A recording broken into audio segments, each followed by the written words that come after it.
Welcome back to the Call Me Larry podcast. This is Richard, and I'm here today to bring us back where we left off on our interview with Jeff. If you haven't heard part 1, please go give a listen first. If you're enjoying the content, please follow us on callmelarry_pod on Instagram. Back to the show. Send it.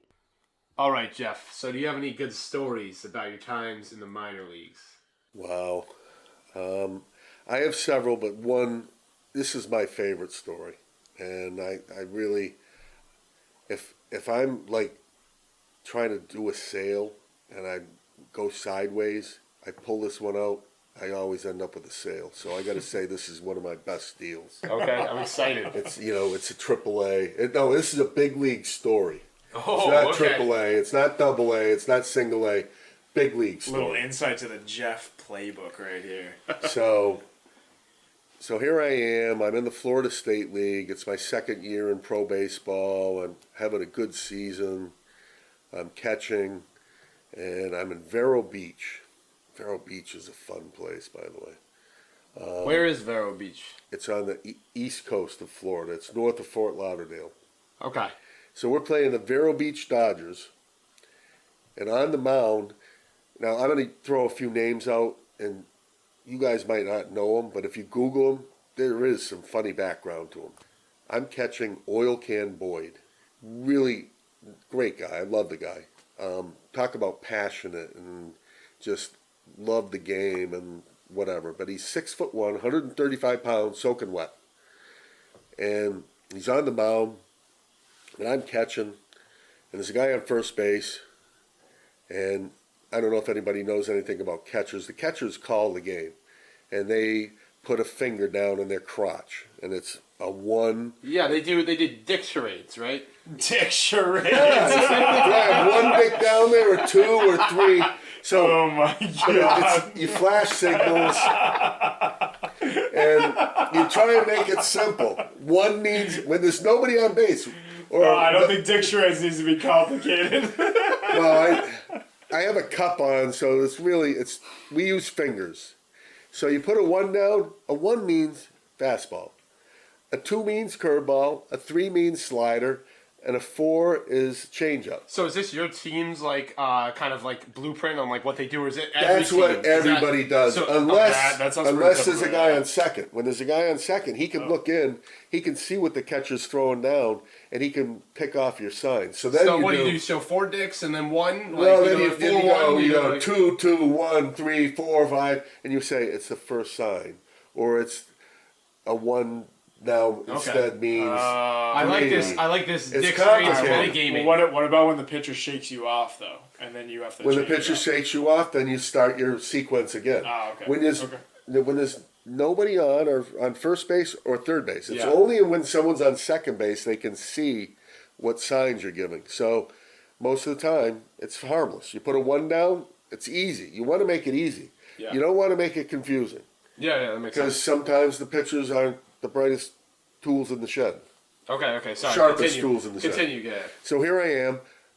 Wilkins on the mound.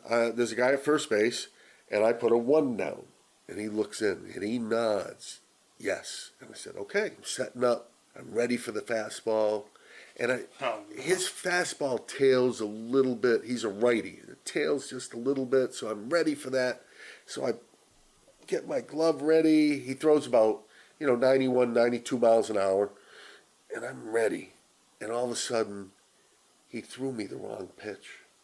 I called for a fastball, and he threw me a slider. Now, a slider does almost the opposite of what his fastball does. So instead of breaking a little to one way, it breaks the other way.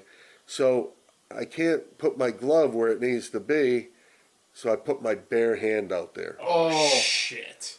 And it hits me right flush in the hand. Ow. And so the ball bounces away.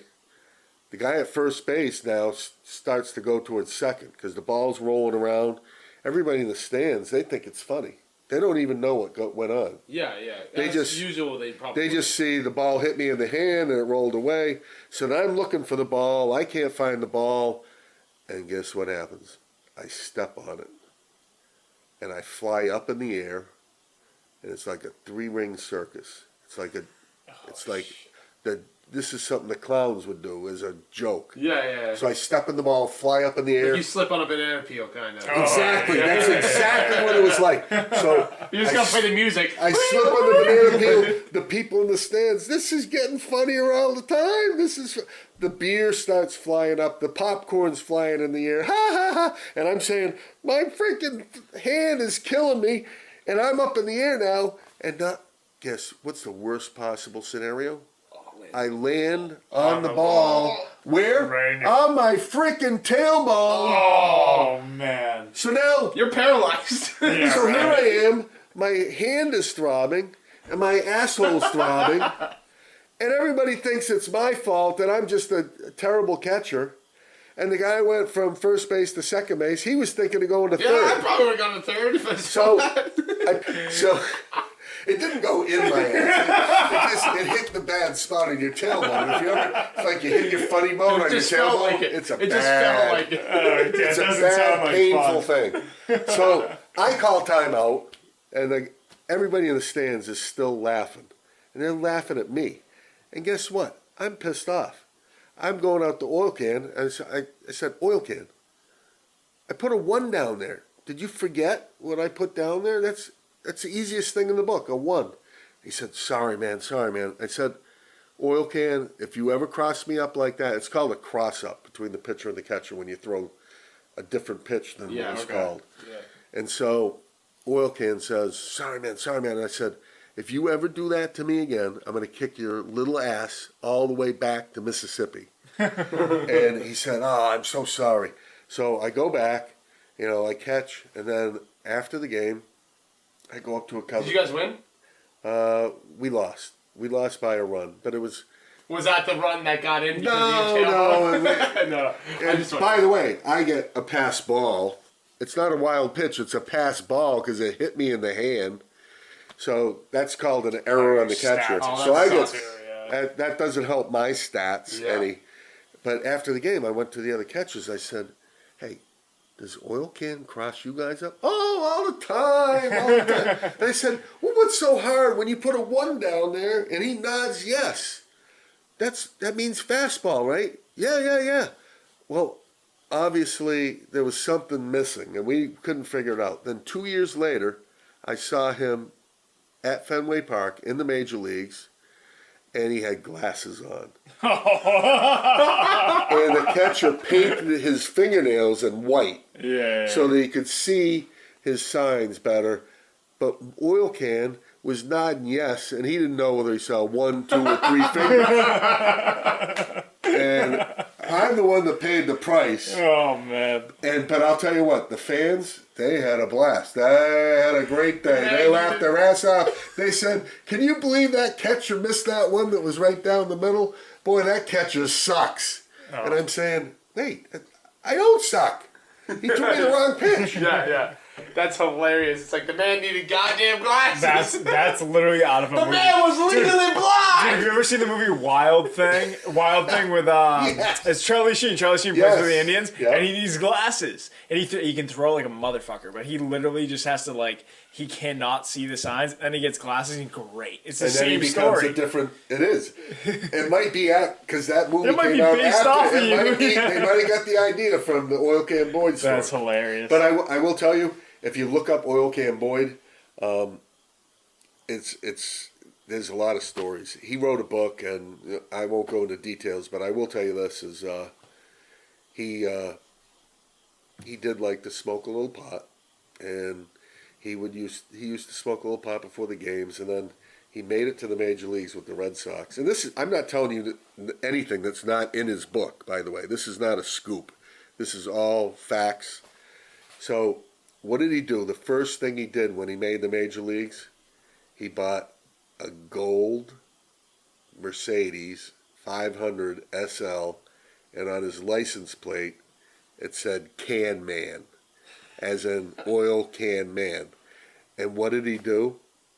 He drove to outside of Boston, and he bought some weed, and he got caught. So it's like, okay, here I am. I got the gold Mercedes. I play for the Red Sox. My name is Oil Can Boyd. Here, I'm in the you know what I'm doing here? I'm Not doing exactly a discreet move in a drug deal. No, like okay, you want to be a little. Back then, pot was a lot more strict. Like weed was. Way, a lot It was way, illegal. way. You're talking like 80s, right? It was, yes. No, but also like you're gonna get class 1 drug. It was like way up 85, 86. there. Yeah. And so, but it was funny. And I got to tell you, I love the guy. Talk about passionate guy. So I used to be able to get him pumped up. You know how everybody that's ever been in sports, you get pumped up, right? Ooh, say it's in football, and it's 4th and 2, and you got to get, you got to pumped up, man. Get everybody psyched. So here's what would happen: I go to Oil Can and have a hitter 0-2, and he had a nasty M&F and curveball, one of the best in the major leagues. So I called timeout. It's 0-2, and I said, Oil Can, give me the nastiest curveball you got. Break the thing off, and I promise you I will block it, and we will strike this guy out. He said, Halsey, man, I am in. I'm going to give, I got it. Now, I could only do this 2 or 3 times a game, so I had to pick what times I could do it. Cause it's activating your ultimate ability. It's like I can use it once per game. When am I going to play this card?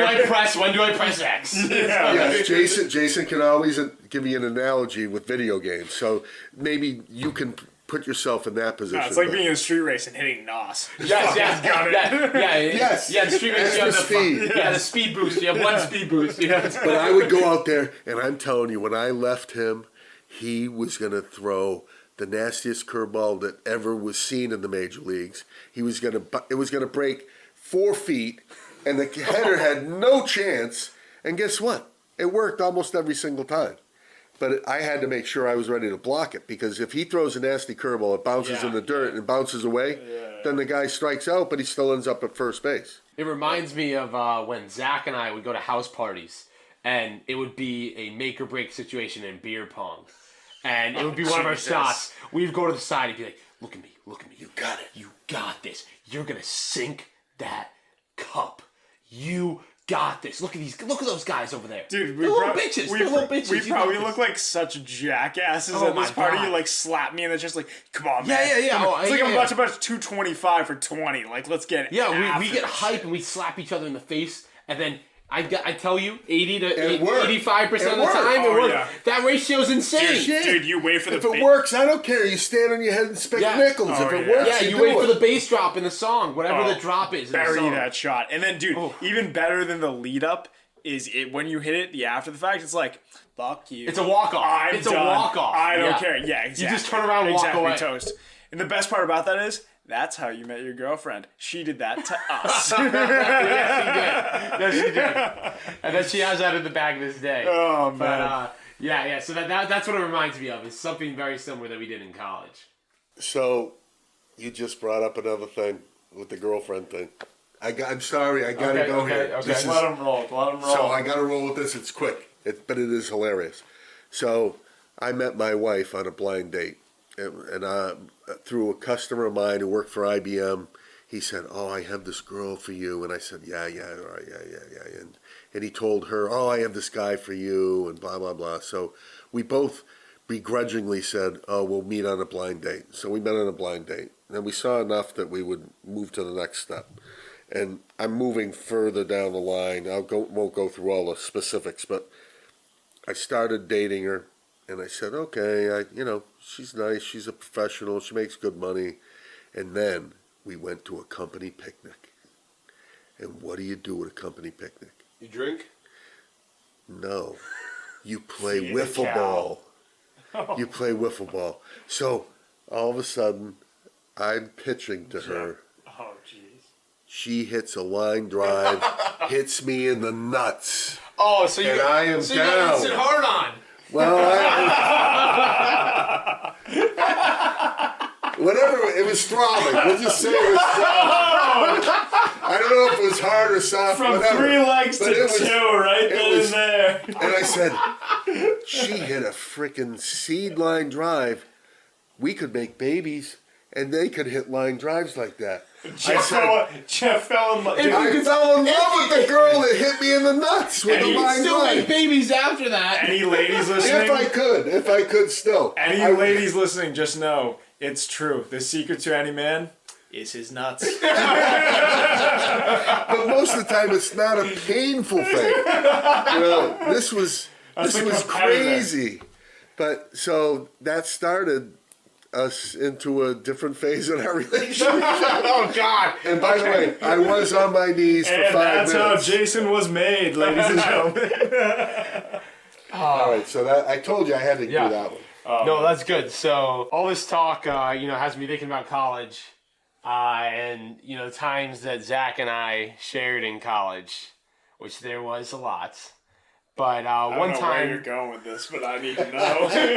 Well, no. One Did time, you sign off on this? no, Zach. You were a contributing role in this story. We'll see. I don't know where you're going, but I'm ready. So this is junior year of college, about 4 years ago, and I am turning 21. Right, so that's obviously a really big birthday. I'm remembering the day now. So I think it's a Tuesday. It's a Tuesday. I'm turning 21. And my dad, he reaches out to me, and I'm in school in Rhode Island. We live in the tri-state area now, so it was a bit of a hike. But he reaches out to me. He's like, Jason, I'm going to be in the area. I want to see you for your 21st birthday, and so does 2 of your uncles. We're all going to come see you. So I make all my plans. I do my workout for the day. I finish all my schoolwork. I meet up with this man at 7. And I was like, you know what? I know exactly where you're going now. So I don't know what the plan is tonight, right? I'm just like, all right, like, I'm going to see my dad, his friends, and we're going to celebrate my 21st by getting a drink. So we go to a pub. And it's fun there, and they right off the bat, they're like, what do you want to drink? And I get like a double whiskey on the rocks or something. Bold first drink as a 21-year-old. These are old men. I didn't expect it to go past there. And little dude did I know at the time. Dude, what do you mean? Every dad and subsequently your uncles, but anyone that age is a heavyweight. Okay, I understand. You under the table. I was under the impression we were getting a drink and headed out. Fair enough. Okay. So we have that. I think we have a couple of wings and stuff like that. And then my dad is like, we're going to make another stop. So I was like, okay. And this is post double whiskey. So, I'm feeling good. We're having a good time. And he gives me the address. He's like, I'm going to go in this car. I want you to take an Uber there. Or no, I met you in an Uber. So I was with you and we all got in the car together. So we drive to the place. And on the car ride over, I find out that we are en route to the premier Rhode Island strip club. So I'm not sure the name off the top of my head, but I was on the way to go to the strip club with my dad and 2 uncles, and I was into it. Like, I was very comfortable. That only means one thing. Yeah, I didn't know what to expect per se, because you have to be 21 to go to a strip club, so I haven't gone before, but. You were a strip club virgin? Yeah. Oh, yeah. Oh, I didn't think that. But yeah. So we had there. Cherry, Jeff. It was fun. It was fun. So we had there, and I don't really know what to think, and I don't know relationships you have with your parents. Most people, when I tell them this story, they're like, "You went to the strip club with your father?" I'm like, "Yeah, this is just kind of the relationship we had." My dad's pretty cool. I think he'd be okay. Okay. So we go there, and we go in, and the first thing that happens is there's a guy at the front door, and he can tell I have the deer in headlights look. It's like, damn, this boy ain't ever seen a titty before. He gonna have a good night. Well, no, he decides to fuck with me. Oh, man. So he takes my ID, and he looks at it. He's like, okay. Oh, it's your birthday today. Congratulations, happy birthday. And he's like, fake. And then he goes and he takes his scissors. And he goes up to the ID, and he pretends to cut it. And I'm like, wait, no, it's real. And my dad's like, no, it's real. And he's like, just kidding. I've actually never heard this part of the story. Yeah. I didn't know that. So he's like, gotcha. And I was like, hey. And he's like, hey. Well, because no one's hey. showing up to the strip club on their birthday with a fake ID. Yeah, exactly. Yeah. So wait, Jason went from, I'm going to a titty bar to, oh my God, they're going to cut up my ID. I've got nothing. I got 2 drinks and that's it. I'm going to get left hanging. in here tonight. Yeah, I was gonna be shit. screwed. I was worried. So we made our way in. We had a lot of fun. My uncles and my father each treated me, but I had a blast. 369. Damn, you're fine. So I navigated my way back to the apartment that Zach and I were living in with two other roommates at about 11 p.m., 11:30, and this was after 4 hours of being out. And You I smelled like shit. Oh yeah, I had a lot of fluids on me. No, you're supposed to smell good. He had a lot of fluids, and most of them are not his own. Zach looks at me and he's like, "You want some meat?" And I was like, oh, dude, I remember. Yeah. "Oh yeah, I want some meat." And what we had done earlier is we had gotten chorizo steaks from a Portuguese steak or butcher shop, which, by the way, if you have not had shoulder blade pig meat chorizo steak, it is some of the best meat I've ever had. It's actually something that Jeff turned us on to, and it is Yes. phenomenal. So good. we happened in Portuguese. Rhode Island's also well known for Portuguese food. It was right there. Yeah, so I came back and he offered to cook me some meats, and so he cooked me those meats. And not only did he cook me those meats, but we had Portuguese rolls, and he put those meats on a sandwich for me. And Jason, after elated at his night of alcohol, time with friends, swings ups and downs, and a good time at whatever it was called. It was a blast, and my man, Zach, came in clutch to a Jason coming home and fed him just what he needed, some nice chorizo meats. So that was a great experience, and that's one of the times where I was like, damn, I'm fucking lucky to have Zach as a friend. Oh, yeah. You are, by the way. So anyway, I'm going to hit you with my perspective. So by the way, like Jason mentioned, it's my boy's birthday, but he's out with his dad, and like, it's a special moment for them and him and his uncles and everything. So like, it's me and my other roommates, we're hanging home, and so it's a Tuesday. I had in college a pretty difficult major and something that took a lot of work. So it's a Tuesday night, so I'm in doing work. My boy's out, doesn't matter, doesn't affect me, like I'm chilling, whatever. He rolls up, can barely stand. And then I'm like, would you like some food? And, we had the chorizo, so apparently I said you want some meat, which definitely sounds a lot like me, so I probably did say that. Anyway, I make this guy a sandwich, which he's been eagerly anticipating. So we got some Portuguese rolls, fry up the chorizo, the shoulder meat, and then we got some onions and probably some egg on there, like a nice old Reezy egg, doesn't matter anyway. I put it in front of him, he looks at me like I'm a fucking god. And he looks me dead in the eyes and goes, I got you this. And he slides me a coupon for whatever bar they went to. And he goes, I got you this so we can see titties together. I forgot about that. And in my head, I'm like, wow, you really overpaid for this sandwich? Free admission. Anyway, we never ended up going to the bar, but he hands me the shit. And I got a 10-pack of free coupons from the manager. Oh, That dude. was special. Those Dude, things were so gold funny. at that point. So funny. You're like, yo, I got this for us so we can see titties together. I'm like, dude, it's just a sandwich. You're like, yeah, but titties. Oh my god. great. And then I think the rest of the night was pretty calm. Like, you ended up going to bed, whatever. I think we saw, because my birthday is actually 2 weeks after Jason's. So we ended up celebrating a few weeks later. And then when I turned 21, we went to the bar, which was another great story of how we wasted a lot of beer in one night that never got consumed. But that was hilarious when you came home that night. And you had a great time. You could see you smile ear to ear. It was a fun night. So, pivoting to Jeff, into the final things we're going to touch on in this podcast. We have a little sheet here that says, roast Jason. Right, but that was Zach's doing. So Well, I think I get to mediate this, right?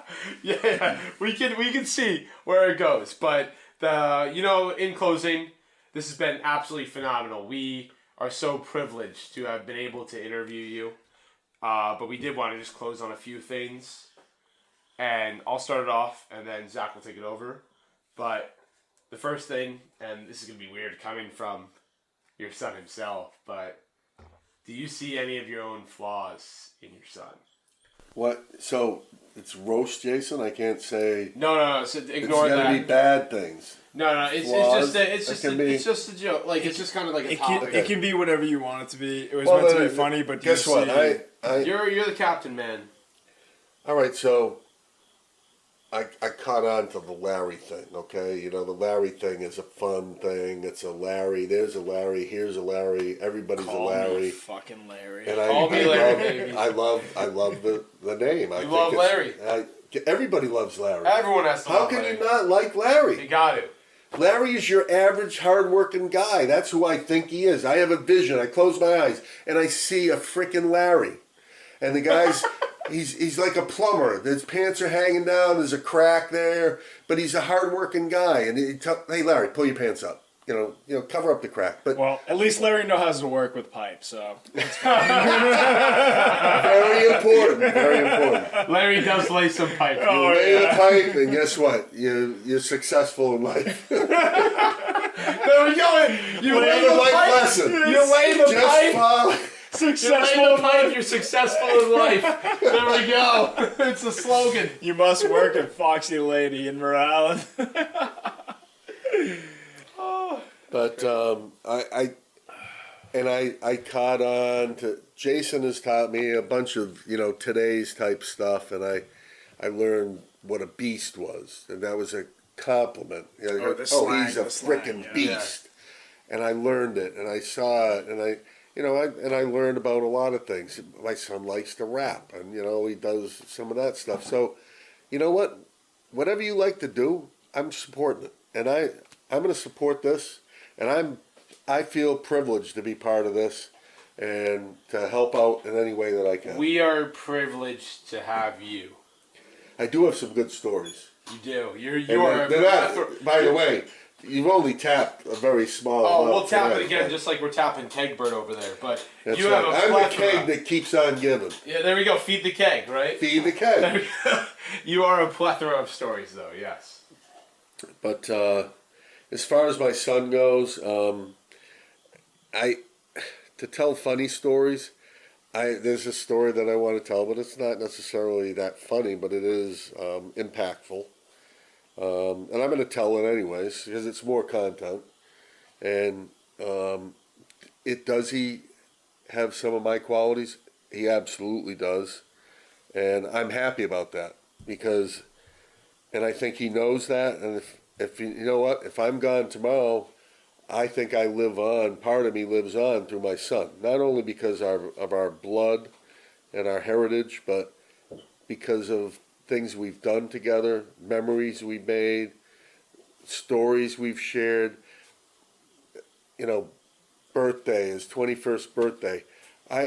That's my goal in life, is to make memories not only for me, for my family, for my friends, and for my son's friends. That's how you live on. If you're gone tomorrow, memories live on. But that being said, I will tell you, talk about my son in sports, and I will say that my son was never a gifted athlete. He wasn't the quarterback. He wasn't the running back. He wasn't the point guard. No, I was not. But I supported him, and he played, and he worked hard, and, he was, in a lot of sports, he was average, but the one thing he was not. Yes, I was. And you admit it, but the bottom line was, he was committed, and he tried to get better. And the story that I have to tell, and it's funny and it's not. So, is there any embarrassing moment about your son's sports career? And I would say, yeah. It was embarrassing to go to 4 years of football and see my son on the bench, because I was disappointed and I felt bad, but there was nothing I can do it. But I was going to support him. So I showed up to the games, and I cheered on the team, and I hoped for the day that he'd get to play. And guess what? He never frickin' gave up. And I admired that, and that inspired me. I didn't complain that I went to the games. I didn't say, oh, my son sucks and he doesn't start or whatever. I went to every game and I cheered the team on, and he got his little play here and little play there. But you know what he did? He stuck with it. And he went from flag football at age 8 all the way to his senior year in high school. Yeah, the guts. So, but here's the thing. The end of the story, it's a great, I love happy endings. Let's not go there, but I love stories with happy endings. And the happy ending of my son's story was his senior year. First game of the season. All county, 6'3", 265 offensive guard sprains his ankle. And who gets called in? Jason Hall. Jason Hall, get over here. You're going in for J-Man or whatever his name was. J1. J1. Jason's reports and ready for duty. He goes in, does the job, and then does it the rest of the season till close to the second to last game. And there's a special moment. By the way, he played several different positions because he knew every position. He was 170 pounds, but he knew the footwork, he knew all the techniques, he knew the way to play and the way to succeed. I had 12 years of not playing and watching and learning all the technique under my belt. Yeah, so, I mean, you can look at it and laugh, but you can also say, here's a guy, gosh, dang it, the guy stuck with it. So guess what? So he starts the rest of the season, then the second to last game of the season, the coach brings everybody in and he says, J1's ready to play. All county, huge star player, right? So, hey, Jason, J1's going to take his position back. But guess what, Jason? I got a new jersey for you. What do you mean, coach? Yeah, you're number 80. 89. 89. Well, coach, that's a tight end number. He says, and I said, and he's telling me the story, and I'm saying, my son has terrible hands. He can't catch a pass. He can't catch a freaking cold. So He can't catch a cold. so I can't. he can't catch COVID. Well, So I am a sickly child. I get sick a lot. But yeah, well, whatever. one thing I can't catch. I'm saying that as a joke. I understand. But the coach says, take this jersey. You are going to continue to start on this team. You earned it, man. You earned this starting spot.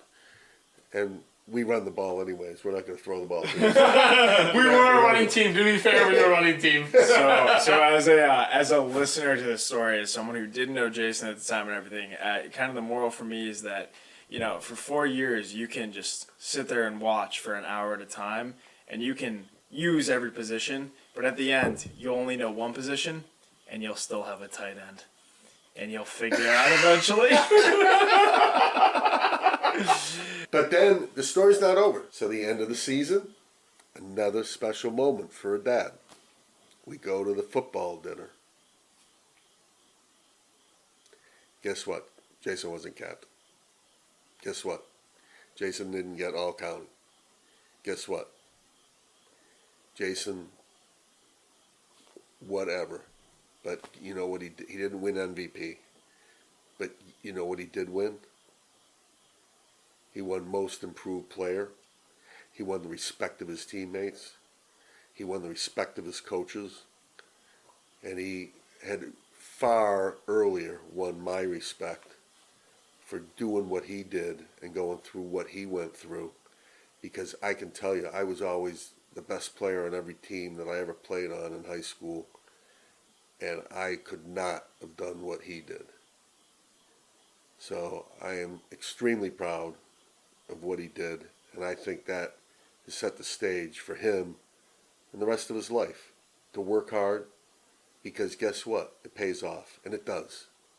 So I know we go from funny stories to serious shit. No, that's what it's all about, man. And thank you. I appreciate it. And seriously, in all seriousness, we joke around and everything, but as someone who also tried their hand at high school football and had the exact same situation where he was on the line and wasn't getting to play much, I quit. I quit my sophomore year, and granted I was a little bit more focused on other sports, so it wasn't really on the top of my radar as to become great as a lineman at football. So it wasn't in mine either. To be fair, either way, you could argue that I was looking to get into a different sport, or it was simply just a matter of the fact that I didn't have the perseverance to work it out. And granted, I found it my own way. I would agree with your dad that you found like that grit and the way to like you're gonna figure it out. You're gonna take the problem and you're gonna solve it. And like you could apply that to literally any of the situations that we've talked about. Whether it's I'm going to go to this school that has never even heard of paintball, and I'm going to make it a Division III sport, which you literally did with my help. Future episode on the story of us and creating the paintball team. Yes, and granted, like great story. It has a happy ending. It does. All good stories have happy endings. But as your best friend, man, like I definitely empathize with that and like definitely feel it. Like you have that drive, and dude, not gonna lie, sometimes it's a pain in the ass because you're just fucking go, and I'm like, all right, can we breathe for a minute? Like, can we have a second?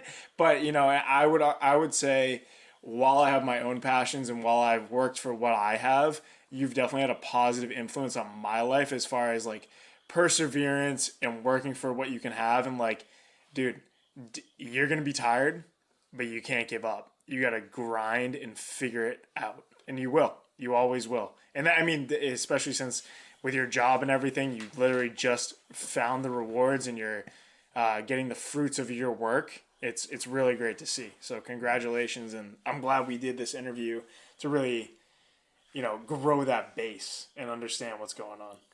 Thank you. Thank you both. I really do appreciate it.